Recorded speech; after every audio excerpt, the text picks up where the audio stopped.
for having me. Hopefully my presentation will show up soon. There we go. So I can read your mind using JavaScript. This sounds a bit crazy.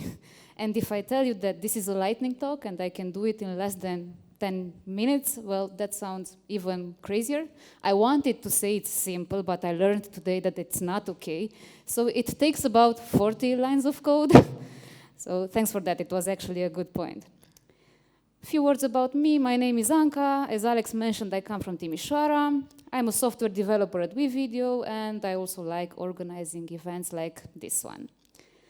Okay, so today I'll be using this device together with Web Bluetooth to attempt and deliver on the promise I made in the presentation. And if all goes well, all these sensors that I have on this headband will read my mind, and if you want to, yours as well during the break time, if you want to give it a try, please find me and we can do it.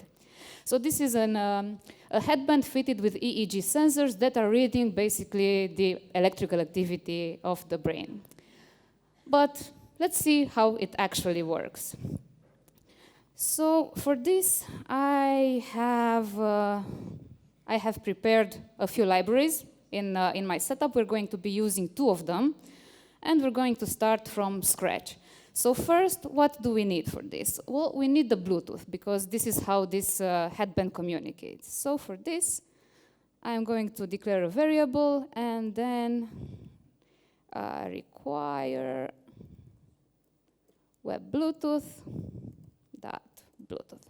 Okay, we have that in place. Another thing that we need is a library that's called Muse.js. It's a library created specifically for this device to make the communication easier. So for that, I'm going to start by adding the variable const muse require Muse.js. All right, this is all we need in terms of libraries, and I'm going to add a placeholder for a function that we'll use to later on connect. So const connect. This is going to be an asynchronous function. And for now, let's leave it empty. All right. Now that we have this in place, let's think about it. What do we need to actually create a connection? Well, we need the device. I showed you that we have it, so let's declare a variable for it. Device. Then we need a client that connects to said device. We're going to get one soon. And of course, we need a protocol to make them communicate. And in our case, that is the GATT protocol. So I'm going to add a variable for that as well. Now, if we go into the function, we can start putting stuff in our variables. So for the device, I'm going to use the Bluetooth library I just imported. And with this, I'm going to request a device.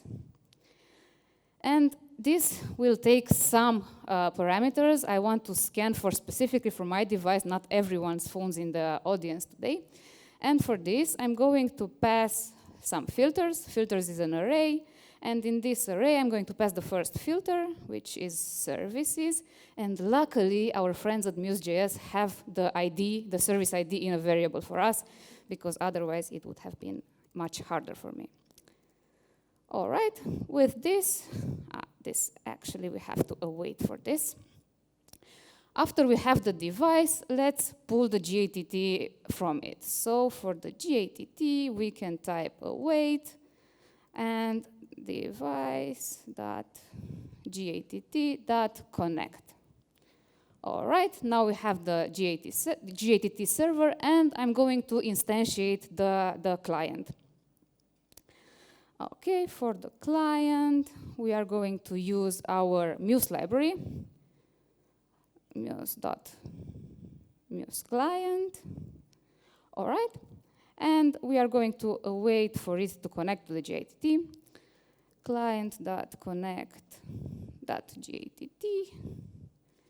and then we are going to also start it. So await client.start. All right, now that we have this, this should be all that we need to create a connection. And if I learned something from my last presentation, is that we also need to call a function.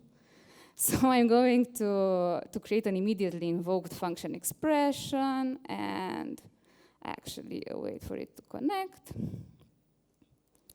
And then let's do a console.log. I am now reading your mind. Using, and let's say the device name. Device.name. Okay, with this in place, it should work. Let me just go to my terminal. Damn it. I have my terminal right here, and I'm switching on the device, and hopefully it will work. If not, I have backups. Okay, so you can see that we have here the Muse number, and also the light on this is not blinking anymore, so this means we are connected. And now, let's try and wear it and see what we can pull from it. All right, luckily we just need the front sensors because the ear ones will be messed up by the headset. Okay, going back to the code, I'm going to add another function that's going to be called readMind. Guess what that does? Okay. And for this, I'm actually going to be using RxJS to subscribe to a stream that our client provides for us. So for this, client.eeg readings, this is how the prop is named, .subscribe. And let's quickly see how the data looks before anything else.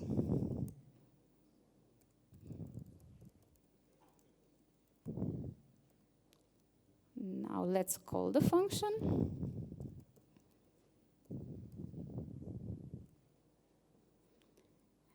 So there it is. And if you can take a look here, we already have readings, and you could say that I already delivered on my promise.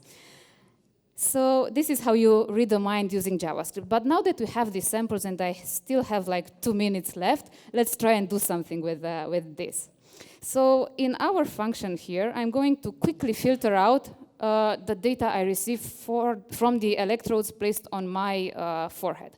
Now, the way those work is if they sense some activity on that part of the brain, then it will give a higher value. And I can trick that by blinking. So if I blink on my left eye, I'm going to make this electrode to read a higher value. So let's see how that works. For this, I'm going to add an if statement, and in this, if data dot, it was called electrode equals 1.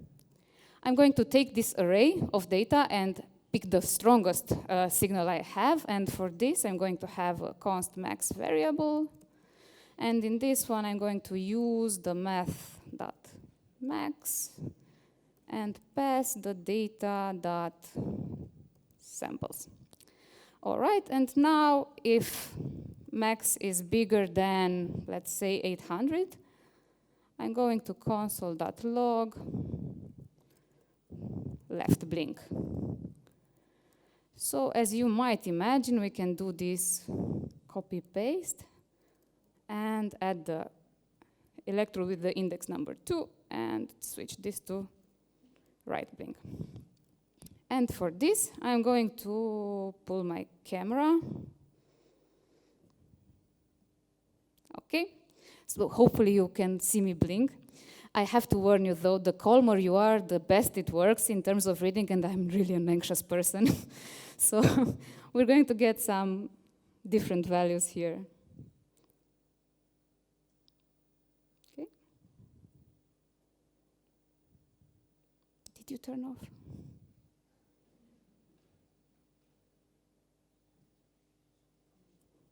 Let me just check.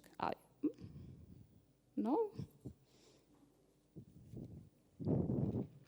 Luckily, I showed you the data before. So let's try it again. Okay. Calm down, Anca, calm down. Right, right. Left, left.